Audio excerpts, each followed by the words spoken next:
Hi, my name is James Shepard, and I'm coming to you from my home office this week. I decided to create a little series of videos this week on how to sell merchant services. It's been a little while since I've gone kind of back to the basics and really just talked to the individual independent sales rep out in the field and just kind of provide you with some tips. And so I wanted to start out this little mini series by talking to you about choosing the right prospecting strategy for your business. Choosing the right prospecting strategy for your business. So if you're looking to sell merchant services, you're going to have to make one decision right off the bat, like immediately when you get started, and that is, how are you going to actually sell merchant services?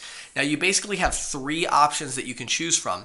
The first option is that you can sell merchant services door to door. Now, this has always kind of been my preferred way to sell. I'll give you another way that I really prefer even more in a minute, but you can sell door to door. Now, when you sell door to door, what that means is that you are literally out in the field walking into at least 20 businesses every single day.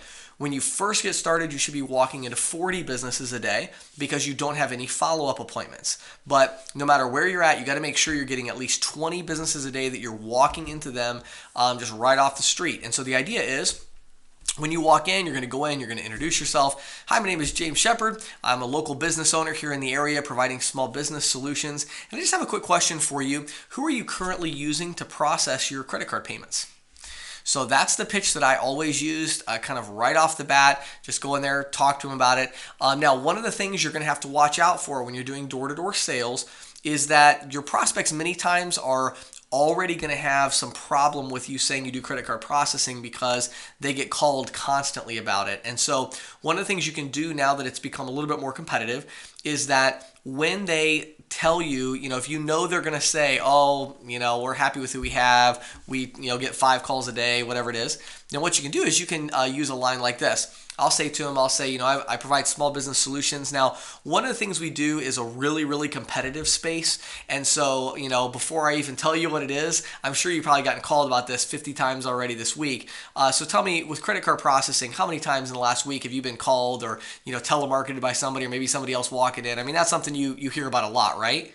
So right off the bat, you want to say something like that to totally disarm them, take away their ability to present that objection by you presenting it first. And then when they agree and, oh yeah, I get that all the time. Well, that's great. And again, that's just the industry we're in. But here's what we do. And then you go into your pitch. So have that ready as well. And make sure you spend some time role playing with friends, family, significant other, face to face, doing that role play of you walking in, shaking their hand, having the conversation. That's really important. If you're going to do door to door, it's really important that you get your schedule down pat and you protect that prospecting time every single day.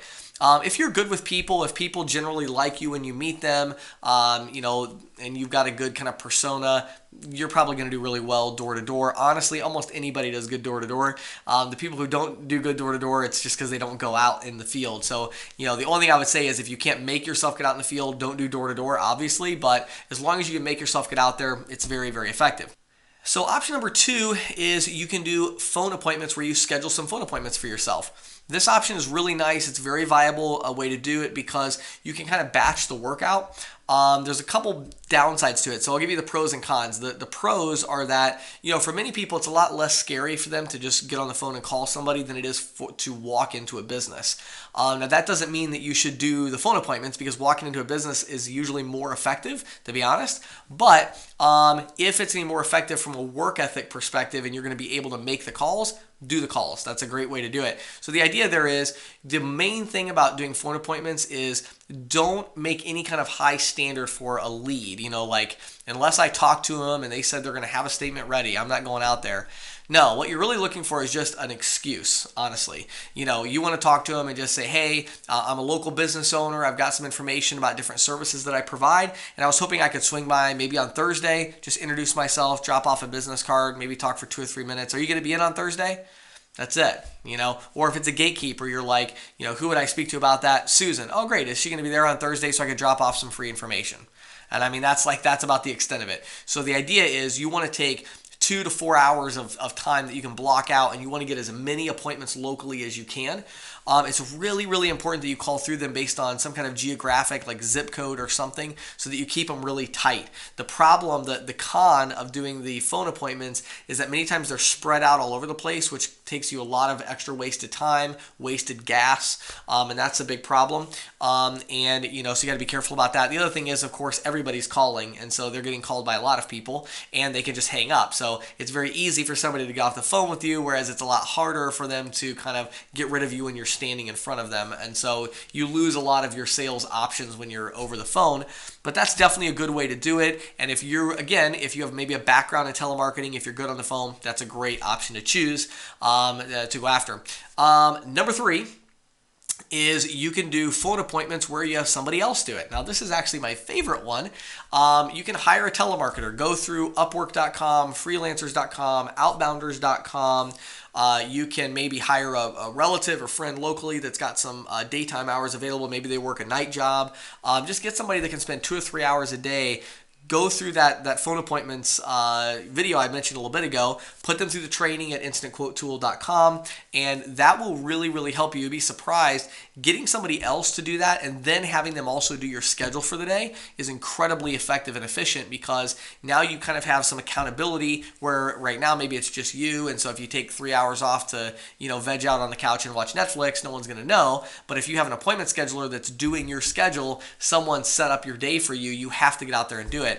In my experience, if you know how to sell, if you're a decent salesperson, then having that investment is well worth it. As long as you're not paying them something ridiculous, pay them $10 an hour or whatever, $8 to $12 an hour, somewhere in that range, depending on their experience level. But pay them just for the hours you need them to work. Maybe it's 2 hours a day, maybe it's 4 hours, 2 days a week, whatever it is. It shouldn't be that time consuming, but get them to set you 3, 4, 5 appointments a day. That'll get you out in the field. Then you can augment that by walking into other surrounding businesses and things like that. But it's really, really great to have somebody else helping you get out in the field.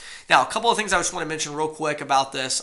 When you're choosing your prospecting method, if you're going to do door-to-door, you definitely need the Instant Quote Tool. Okay, I've got the price down to $29 a month. Go to instantquotetool.com and sign up for it. I just got a text literally on my phone here, I don't know, an hour ago maybe, and it says, "Thank you, James. I just wrote the merchant because of the tool." I was texting with a rep, and that was at 1:54 p.m. today. I get texts like that a lot. And so sales reps are using the tool out in the field. They're using it to make sales. It's very, very effective because you can instantly give them a quote. Now you can instantly give them a side-by-side comparison. It's an incredible tool. I'll leave it at that. But the key thing I want to talk about there is the training. And so if you're going to go out in the field door-to-door, you're going to want to know what you're talking about. Go to instantquotetool.com, and part of your 30-day trial is you're going to have 30 days of free access to all of our training materials and our training courses. So you can get in there, you can watch how to sell merchant services, you can watch how to read a processing statement, you can watch understanding processing equipment, sales 101, just a bunch of video courses. Really, really good stuff. So check that out.